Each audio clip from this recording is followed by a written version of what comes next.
OODAcast, informing your decisions with intelligence, analysis, and insight. Brought to you by the team at OODAloop.com. Welcome. I'm Matt DeVoe, CEO of OODA LLC, and you are watching and listening to the OODAcast. And today we're joined by Dr. Jim Miller. Jim is somebody who I've known for a long time in multiple capacities, not only in the private sector, but in his work within the U.S. government. Fascinating history and backstory. So Jim, why don't you give us a little bit of background with regards to how your career started and some of the things that you've done along the way? Sure, Matt. A great pleasure to be with you today, as always. So I got started in national security almost by accident. I was at the Kennedy School doing a master's. I thought I was going to focus on biostatistics and had done work in that field, and thought as a concerned citizen I should take a few courses on national security. This is during the early to mid 80s. Ronald Reagan is president. A lot of interesting issues. Those who remember the Star Wars program that preceded this, or that it was different from, in any case, the Star Wars movie. It was that time, and there were a lot of interesting issues. And so, as it turned out, when I finished my doctorate, which was on deep cuts in superpower arsenals, superpower disappeared about a year after I finished it, but the superpower being the Soviet Union. But I had an offer from then chairman of the House Armed Services Committee, Les Aspin, to come work for him for a year as a fellow. And I decided to do that before going into academia. And next thing you know, a year passes. The person who brought me on board to work for Les retired. And so I took his position as the lead policy person for the House Armed Services Committee. It's been a great 4 years there. Bounced into academia for a while and then came back into the Pentagon as a deputy assistant secretary in the late 90s in the Clinton administration.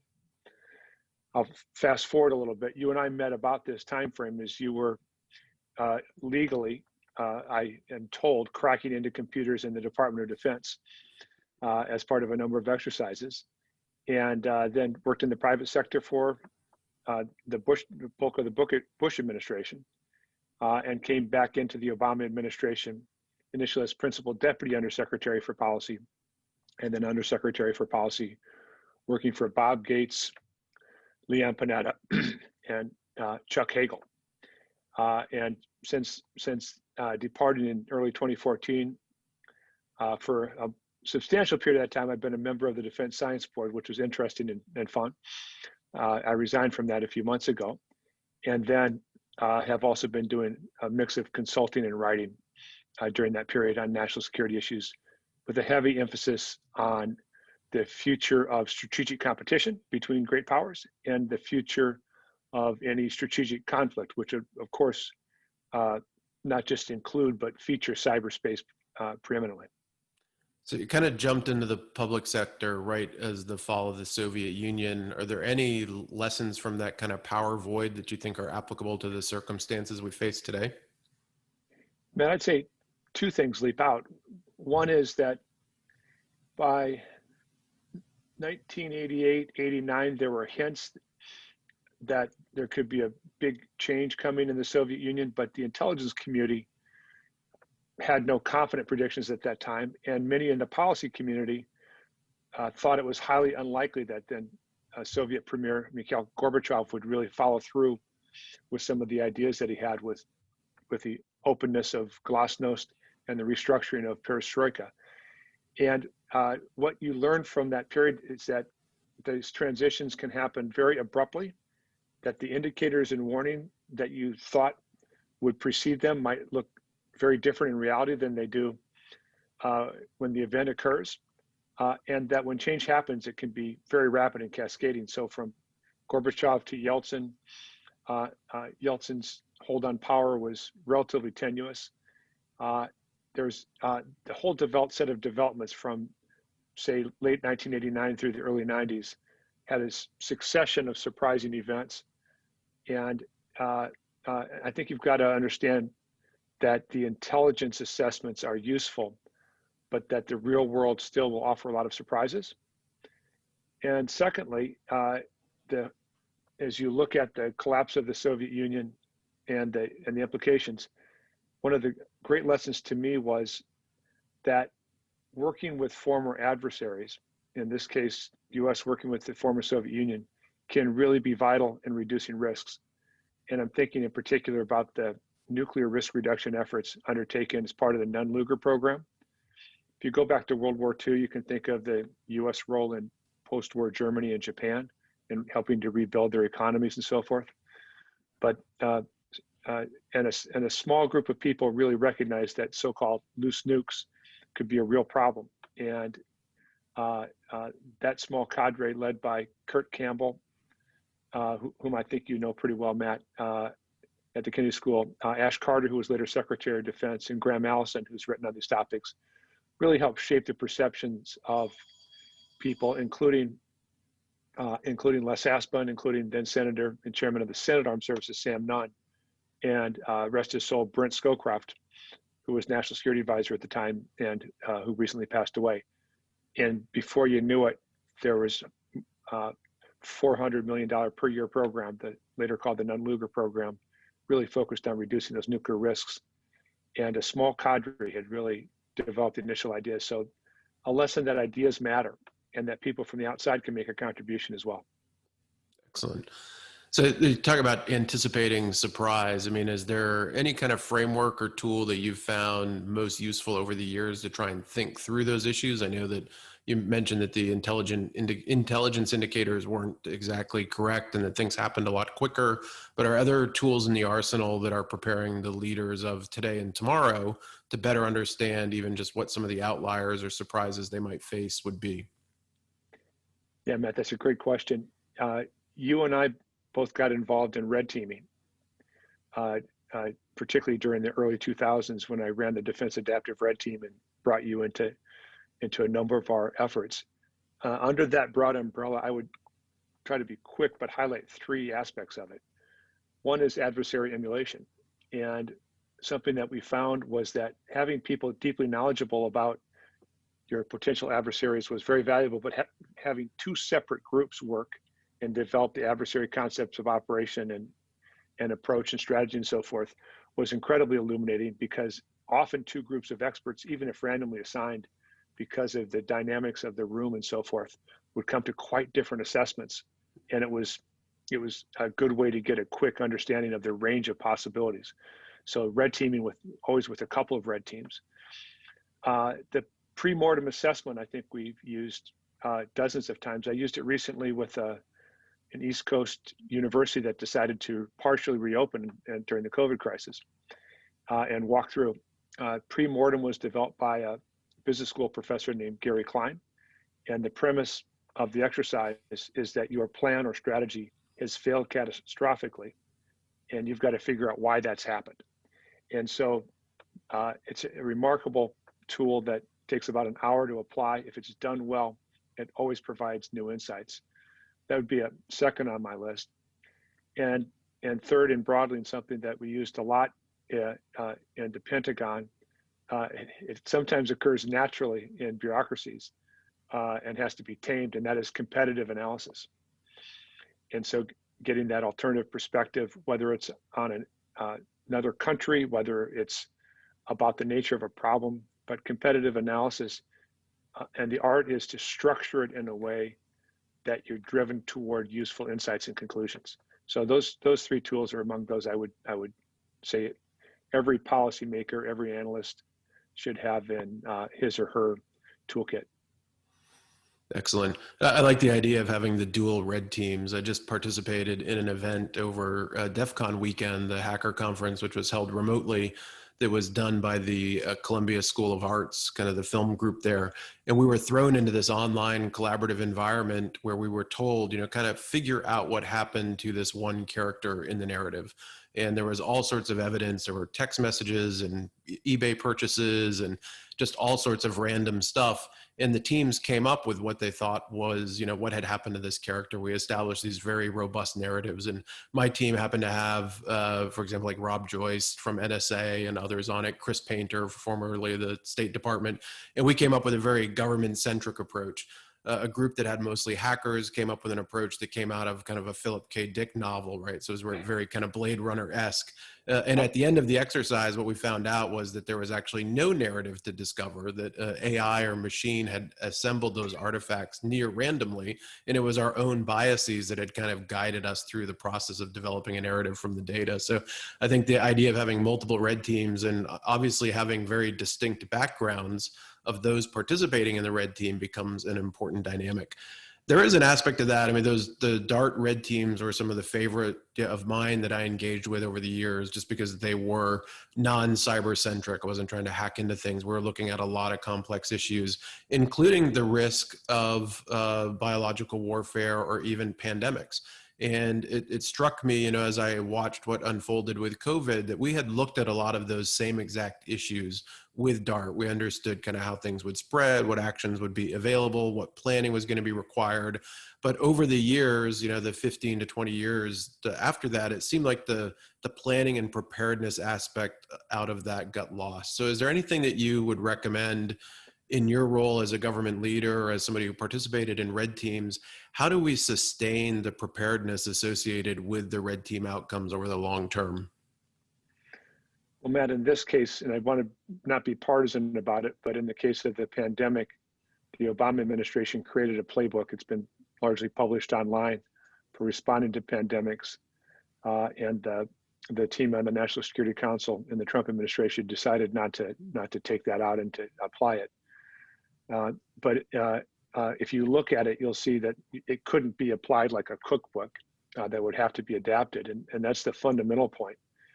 It's not just having a red team do some work or a war game conducted, a tabletop exercise conducted, and then put that on the shelf. Two things: you need to have useful artifacts, and artifacts can be things like so-called break glass books, what to do in the first day and the first hours of an emergency. And you've certainly worked on those with both companies and government entities in the event of a major cyber intrusion, but it can be applied more broadly. So the break glass books, a generalized version of that is so-called playbooks, which is not exactly a script, but what are the things that you may need to do and the sort of the plays that you would run. And both of those fit broadly into the category of planning. Oftentimes, and I'm not sure how it will work when I put my hands up here in this with this fake background, but oftentimes you get a plan that is 800 pages long and brilliantly detailed. And if the world turned out exactly the way the planners thought, it would be great. But that's not the way anything ever goes. So having a high-level plan with some discrete elements that people can pick out is fundamentally important. So you have artifacts. And the second thing is the most important artifacts that you have from tabletop exercises, red teaming, war games, et cetera, is in people's wetware. And so maintaining those networks, and it can be challenging in any administration, maintaining them, including from people in the prior administration who are sometimes resident think tanks, resident in academia, and significantly in the private sector.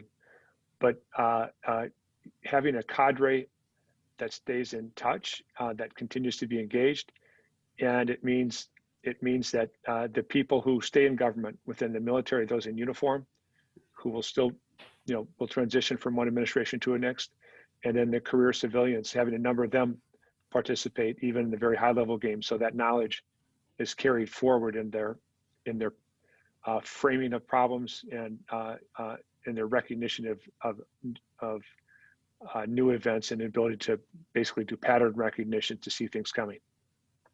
There's a couple components of that. One is kind of the institutional knowledge, right? Recognizing that there's a partisanship to politics and there's a natural churn, but we need to try and avoid some of that as it relates to these planning elements. And then the kind of other interesting lesson learned I heard there was that the plans are great, but what is even more important are the composite parts that can be kind of reassembled or mashed up based on the circumstances, that the red teamers are never going to absolutely plan the exact circumstance correctly and therefore be able to provide you with a step-by-step cookbook, but that you're going to have to mix and match from the composite parts that have been provided. So kind of reminds me of that scene from the Apollo 13 movie where they dump the laundry basket full of parts and say, we have to solve this problem. But if you don't have the parts or you don't have the people, then you're not going to be able to come together with the appropriate plan moving forward.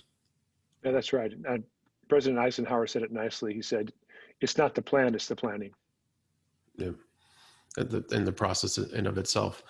Exactly. One of the focuses we like to look at with regards to the OODAcast is kind of leadership lessons learned over the years. You touched on a few talking about your career, but are there things that you've learned, either through your own experiences or through things that have been shared with you by some of your mentors and colleagues over the years that you'd share with the audience? A lot of lessons. Many weren't learned the hard way, thankfully, usually in low consequence events early on in my career. But maybe I just list three that come to mind immediately. One is something that I certainly saw every day when I was Undersecretary of Defense for Policy. They've got a team of hundreds of highly skilled civilians and military personnel. And that is, if I'm ever in a meeting with my team and I'm the smartest person in the room on an issue, I've done something wrong. Mm-hmm. And there's extraordinary talent both within government and externally, and the ability to assemble teams and to take advantage of their knowledge and insights through some of the processes we talked about, and also just by giving them oftentimes a long leash is fundamentally important. So it's the importance of the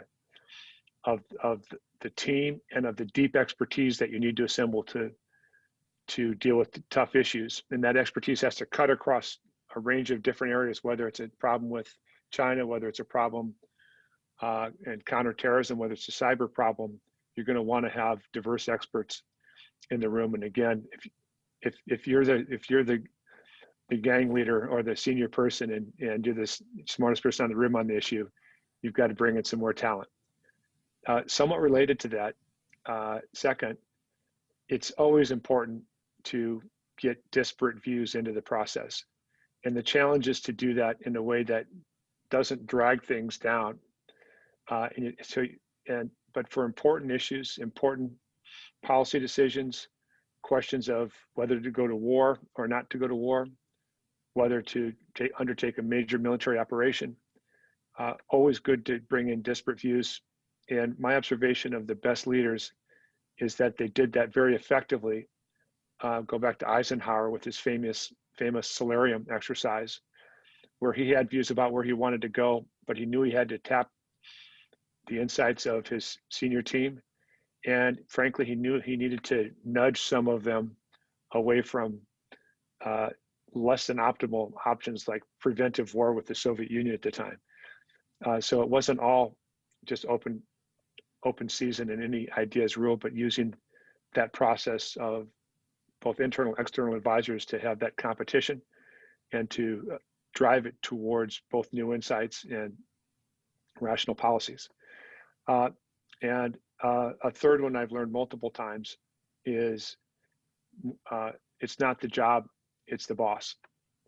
And I had the great opportunity to work for a number of people who were just fantastic bosses, most recently in government, Michelle Flournoy, who I worked for when I was principal deputy and she was undersecretary, who I worked for at the Center for New American Security when she was president and I was the director of studies, and indeed who I worked for in the 90s when I was a deputy assistant secretary and she was a principal deputy assistant secretary. Someone from whom I've learned a tremendous amount, who role modeled some of the things that we've talked about, who could both give very strong support to her team, but to give those nudges when necessary. And so, as you think about where you want to go in your career, you of course want to go where your heart is and the issues you care most about. But given that, look for someone who's a great boss and a great mentor. Excellent. Yeah, I have a similar theory that is you should work with people, not for companies, right? It's all about the company that you keep, not the brand or the logo, because they come and go as we've seen over the years, but the people connections and the ability to work with folks are definitely one of the most important. Putting on your, kind of national security strategist and red teamer hat, what are some of the threats that you are concerned with over the next 5 to 10 years? It's a long list. And interestingly, the list gets longer as new technologies come into play more. Generally, the old threats and challenges don't go away, but they change. As an example, we're just a couple weeks past the only use of atomic weapons or nuclear weapons in war in the August 1945 bombings of Hiroshima and Nagasaki. For all those decades, for 75 years, nuclear weapons haven't been used in anger. And yet nuclear weapons remain a fundamental concern, not because it's likely we're going to have a nuclear war today, knock wood, or this week or this year, but because the consequences are so severe. But now the developments in cyberspace that both affect the nuclear command and control and affect the escalation pathways that could get us towards nuclear, developments in outer space, including the expanding counter space capabilities of China and Russia, further developments in prompt global strike capabilities, including hypersonic weapons that the Chinese have deployed and the Russians have deployed, and advances in missile defense. I could go on, and you could go back to the movie War Games and think about the implications of AI as well. It's less of an immediate issue, but it's a longer term issue.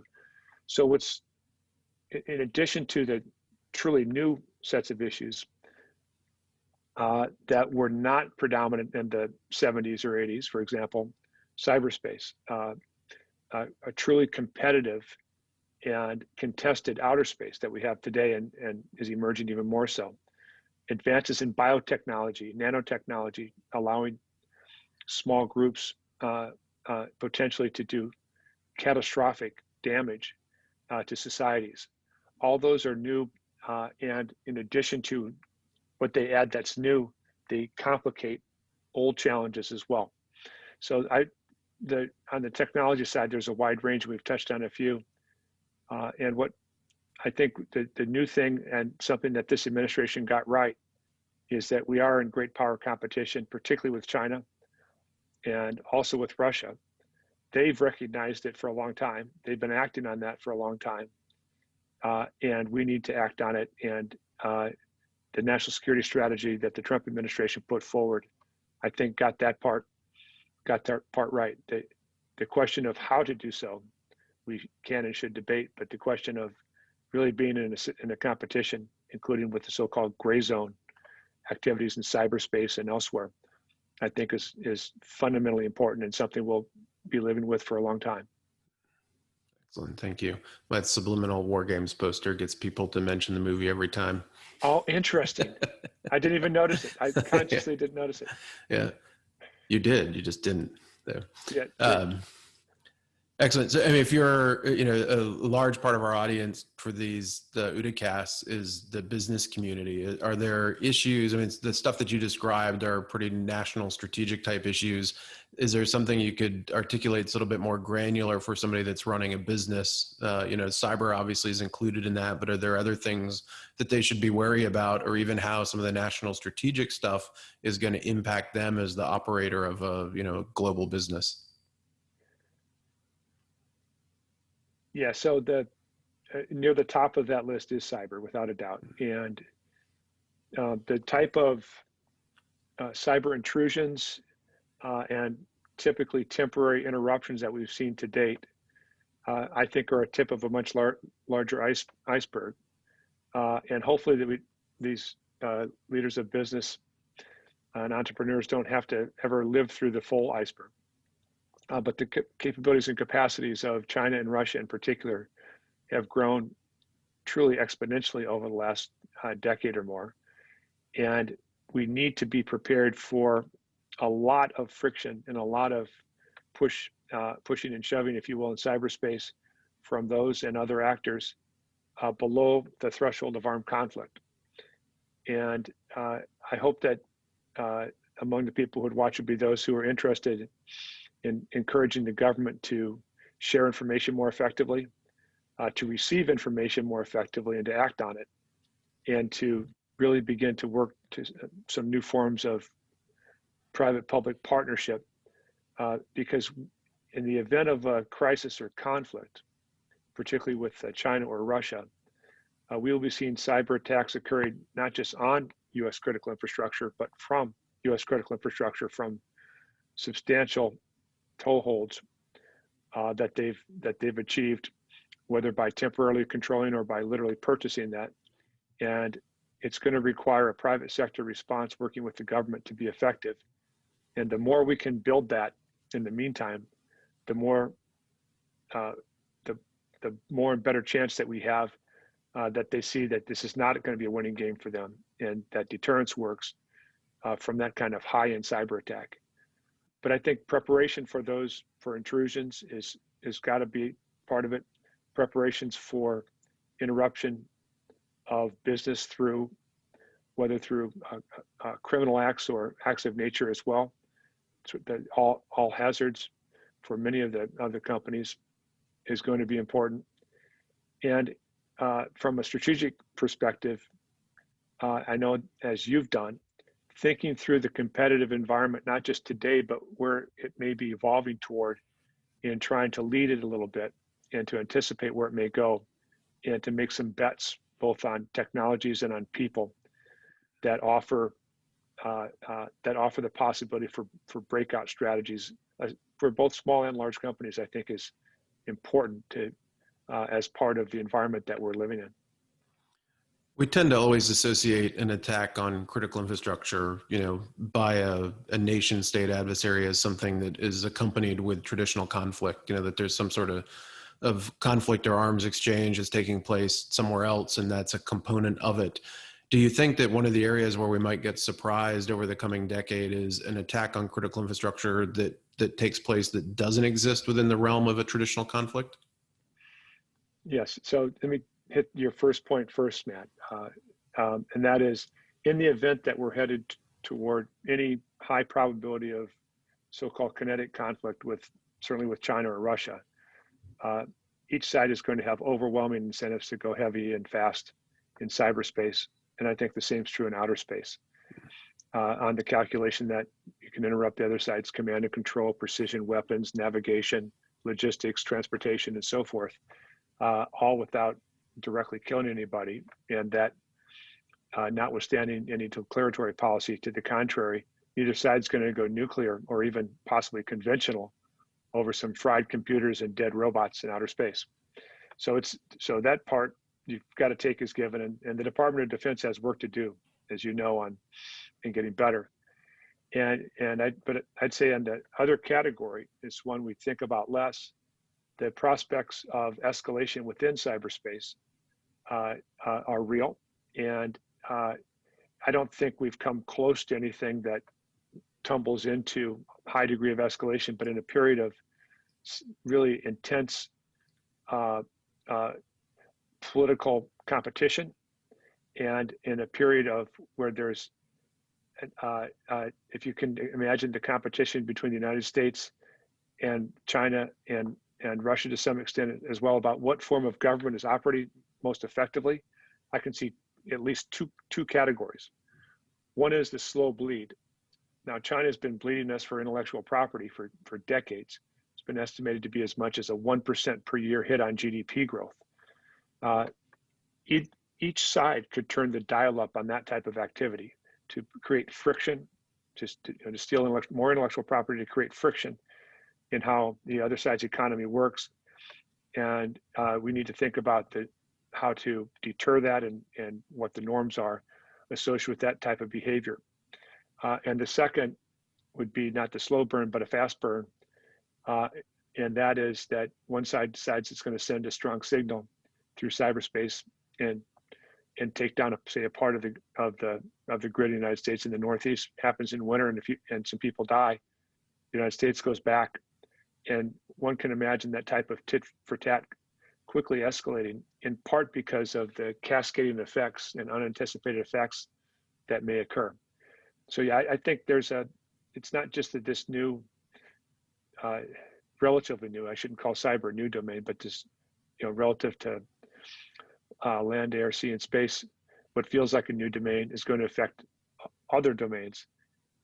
There's a real prospect of crisis and conflict within cyberspace itself that we need to think about how to manage, how to deter, and how to manage in crisis as well. Excellent. If we rewind a decade, you were kind of one of the key catalysts for the development of the first cyber strategy within the Department of Defense. What was the reasoning behind, getting that strategy out, even though DoD had been dealing with the issue for kind of 20 years? And then what was kind of the legacy of addressing some of those issues back a decade ago? It's interesting because General Paul Nakasone, the head of Cyber Command and NSA, and Michael Solmeyer just had a nice piece out in Foreign Affairs on cyber, and they referenced that strategy and a nice Foreign Affairs article that then Deputy Secretary Bill Lynn put out that summarized the strategy. We had 5 pillars. I won't, rehearse them or test my memory on all 5, but the pillar number 1 was that we need to treat cyber as a domain of conflict, and that has profound implications for military planning. There were some in other departments in the interagency process that said, "Oh my God, the Department of Defense is going to and trying to militarize cyberspace."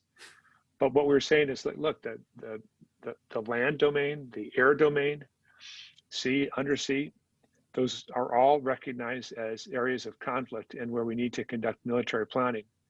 The cyberspace has attributes, including being privately owned predominantly, that are different.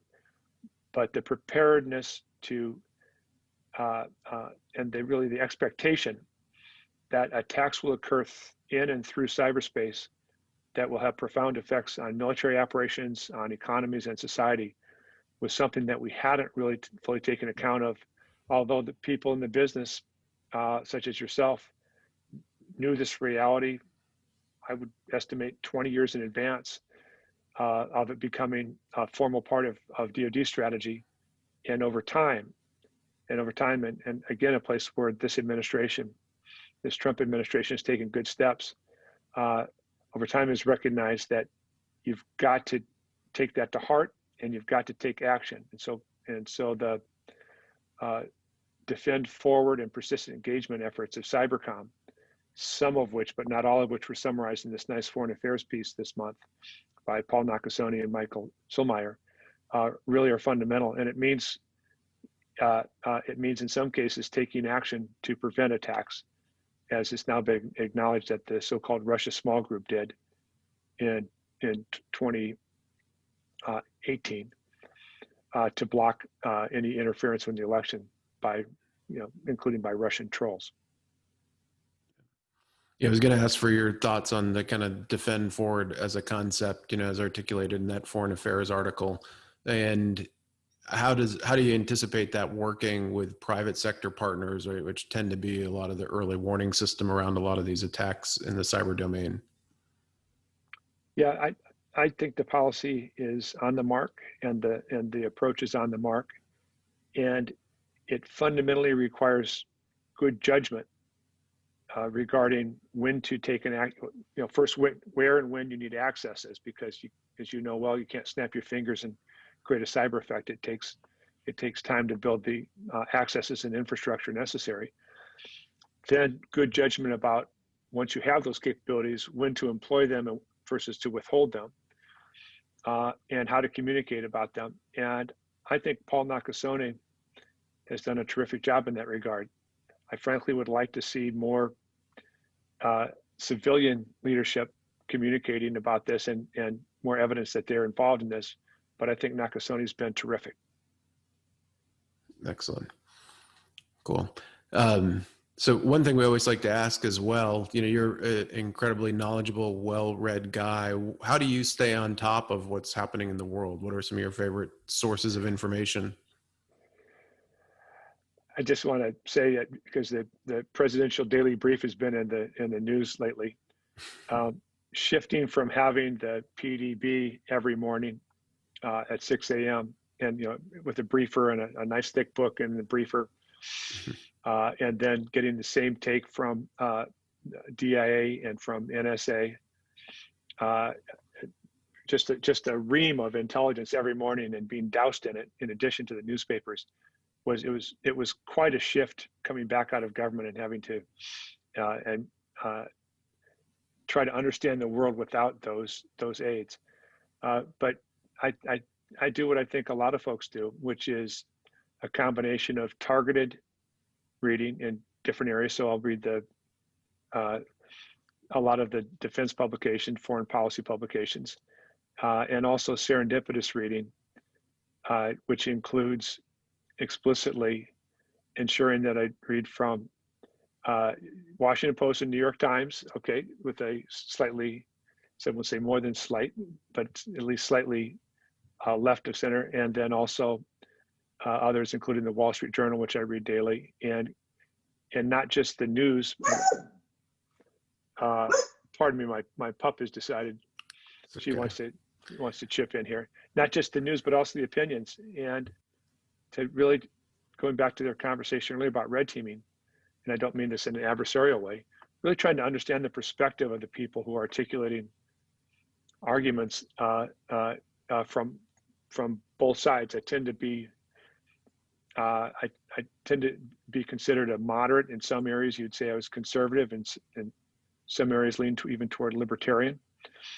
But I think reading that diversity of views and ensuring that you immerse yourself, even if it's in this day of COVID, if it's not face-to-face meetings, but in virtual meetings, and be an active reader of a diverse set of views, and similar for magazines and journals as well. All that's the basic part, and then it's conversations, including with people who disagree, that are most important. You'll find that I have virtually no social media presence, and I respect those people who communicate through those mechanisms.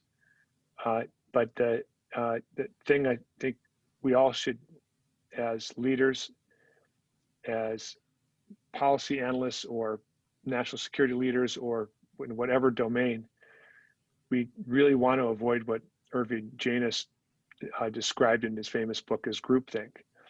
We need to listen to diverse perspectives. We need to recognize that we're not always right, and that our brains were developed over eons, over thousands of years, for survival, and to have certain biases that they will apply, and that we need to think about how to correct them. And one of the ways to correct those biases is really to be open to alternative perspectives. So I work hard to do that, and I work hard to put forward hypotheses about what I believe, and really try to test them and get alternative views. So, in social media, you just need to post something that's somewhat political, and it's like a magnet for opposing opinions. But given that you don't participate in social media as heavily, what is the forum by which you attract some of those, diverging opinions, or folks that you can interact with that have, insider perspective that's different from your own? Yeah, so I'd say two things. One goes back to the network that you mentioned earlier, and it's maintaining a network of people whom I respect, and that I can reach out to, either on a particular issue or to bring into an event, and to make sure that over a period of time, that network doesn't get oriented all around one subject area, whether it's nuclear weapons or space or Russia or China or cyber or et cetera, nor around one set of expertise, whether it's more technological versus regional versus psychological expertise, and certainly not around one political perspective. And maintaining that network, and it means, back in the day when we used to have coffees, I would have, literally when I wasn't in government, I'd have 1 or 2 coffees plus a lunch and then an afternoon with someone, and I would try to make sure that every day had a diversity of experiences and perspectives in doing that.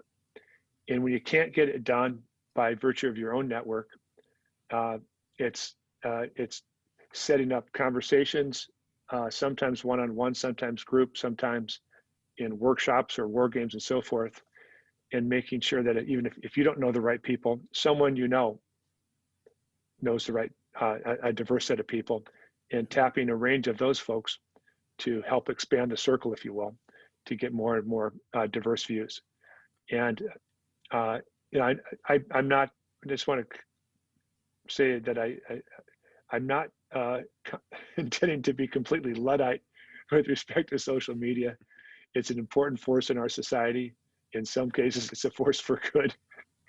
We're in an incredible transition period, so I study it. I'm interested in it, but I don't find it's the best place to get insight. It's a place where I've sometimes gotten good humor, and sometimes very very poor humor and bad taste from others. But I still believe there's something to this idea that especially in a democracy, you need to bring together people with differing backgrounds, differing views, and find a way to make progress even when you don't agree on every single element. In that, having the different viewpoints, I would imagine from your perspective, it's important to get folks that are kind of early in their career, as well as folks that have had more experience. What sort of value have you gotten from interacting with somebody who's maybe early 20s and getting their perspective on some of these issues? Yeah, let me just say that during my time in government, the last time in government as undersecretary, some of the best talent, most productive, most impactful people who worked for me had just come in directly out of graduate school. And it's like they didn't know any better. You're just going to speak their goddamn mind. One of them, I was in a one-on-one meeting with the Secretary of Defense, and they just came blasting through the door. They ran right past the senior military assistant and the chief of staff who was sitting there, and they said, and they ran right past me. This person's like a GS 13, which is entry level for DoD on presidential management fellows, and said, "Mr. Secretary, I'm not going to give you the name. You need to call so and so right now." And it was Secretary Panetta. I'll say that. And interesting thing, I mean, this young action officer, if he hadn't done that, Americans would have died, because Panetta made a call to one of our allies, told them about a situation about which they didn't know, and they sent people over to take an ongoing operation down. And I can't say any more about it, but this young person, just because they had they built a network, including, this is how they got the call from one of their foreign counterparts. But they built a network, they'd done the work, they'd only been there a couple of years, and they they had the courage to say, the hell with protocol. I'm just going for it. Yeah. And there are more senior people who would have done that as well, perhaps without the same speed running up the hallway. but this was having that energy, having that courage, and also, as you were implying, to conclude on this, having just a different perspective on how things can get done, and whether it's on the within the U.S. government, or in working with another government, or engaging the private sector. And it's sort of the same thing as, or an expansion of what I said before. If you think you're the smartest one in the room on an issue, you've messed up. If you look around the room and everybody looks like you've also messed up big time. I'm probably guilty of being that fresh out of graduate school person, going in and speaking truth to power back in the early and mid 90s, because that was me. And one thing that I was always fascinated by, and this sounds like this, reinforces that, is people view service in the government, especially in the early stage of their career, as not being that impactful, but there are opportunities to be very impactful, right? There's a big problem set that require diverse perspectives, and the energy that you talked about. If we're going to solve them, it's not going to be solved entirely with the old guard. So that fresh perspective, needs to be a vital component of a successful system. No doubt about it. Yeah. No doubt at all. I'll be curious to get your feedback after our OODA network meeting, because we've got a great diversity of folks there, from DNI Clapper to Art Money to a CISO at a bank to an analyst working, on these threat issues. And it's fun to see the interactive dialogue that occurs amongst that kind of diversity of participants. So I'm looking forward to it. I'm very much looking forward to it, Matt. Reading list, you talked about some of the journals, et cetera. What are you reading right now? What's your current book that's on the bookshelf or by the bedside? So I should, I told you before, I've got one kid in my study who's knock wood, doesn't have COVID, but is a nursing student, so has exposure. So she's isolated, so I'm not there. And I've got another kid who's taken over what would otherwise be my basement office. He has a job in San Francisco from which he's telecommuting during this period. And so when I look around me in my wife's in my bedroom, I've got about 100 books stacked for projects that I'm working on. I'm writing right now on 2 topics on this. Literally today, an organization of the U.S. government for cyber, and making an argument that we need an interagency task force to conduct planning and coordinate operations. It goes beyond the Solarium Commission recommendations. Yep. So I've got a stack of cyber-related and government organization-related books, some going back decades. Alexander George did some great work, former Stanford professor, on this. I've got several of his books sitting right here as well. And the second is a look at, more broadly, at how government can work more effectively toward a so-called whole of government, and can work with the private sector on whole of nation. Cyber is a special case of that. There are a lot of other areas as well. And so I've got a range of books, including some I've been going back and looking at the early American history. And so Ron Chernow's biographies of Washington and Hamilton, believe it or not, to me have been interesting and relevant to thinking about the structure of the government, because and you get a little bit of this from the beautiful Broadway play of Hamilton, but a lot from Ron Chernow's book.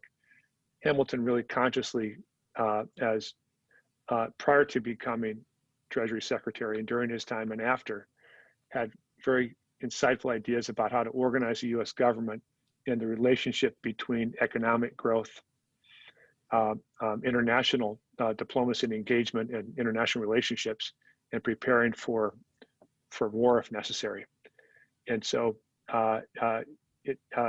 just a wide range. And as Matt, as you know, I just finished this part here. Since I got out of government, I will read probably an average of 1 science fiction per month as well. And you've recommended probably 20 or 30 of the books that I've read, and so I won't rehearse the names, but find that you gain some insight, not just about different ways of thinking, but about potential future problems and solutions by doing that as well. Yeah.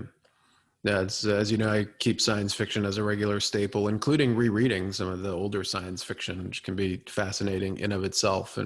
And also find it interesting that some of the science fiction authors that I grew up with, the William Gibsons and the Bruce Sterlings, are having an increasingly harder time writing about the future, just because they're so perplexed by kind of the current environment or what has evolved in the present. So that to me, it's brought up this whole new generation of folks that are writing from a science fiction perspective, because they seem to be the ones that can actually grasp what does 20, 30, 40, 50 years out look like. Yeah, I think that's right. And I think you have generational issues, but it's also the fact that the pace of technology change is accelerating. And people who grew up, as I did, in a world where it was changing rapidly, but that the rate of change wasn't perceptibly changing. And so we could wrap our arms around Moore's law, but not so well around the implications of Moore's law applied to other areas, like in biotech, where it's been moving much faster and the rate of change has increased. There's been some good studies on that over recent years. So yeah, another argument to bring diversity of age as well as experience into any serious discussion or policymaking process. Yeah. Or even a AI where we know that there's going to be an exponential aspect of the Moore's law for AI development once they start assisting us in the Yes, writing of their own software. So going to be interesting times for certain ahead. All right. we're Well, on the very front edge of that, and it's an exciting time, no yeah. doubt about it. Elon Musk is apparently going to demo the Neuralink system on Saw that. Friday. So I'd be curious to see. So I want one of those, baby, for sure. I definitely do. I want the second brain, and I want the ability to upload at some point in the future. So I'll be watching that. Yeah. Excellent. Well, thank you for joining us on OODAcast. This was incredibly insightful. I know you're a busy guy, and appreciate you taking the time to chat with me and to let us put this on the YouTube and podcast channel. Glad to do, Matt. And it's always a great pleasure to talk with you. And I will always be listening to your recommendations for who to talk to, what books to read, and always enjoying our conversations. Excellent. Thanks, Jim. Thanks, Matt. Thanks for listening to this OODA Loop production. For the latest analysis on cybersecurity, technology, and global risks, please visit www.oodaloop.com.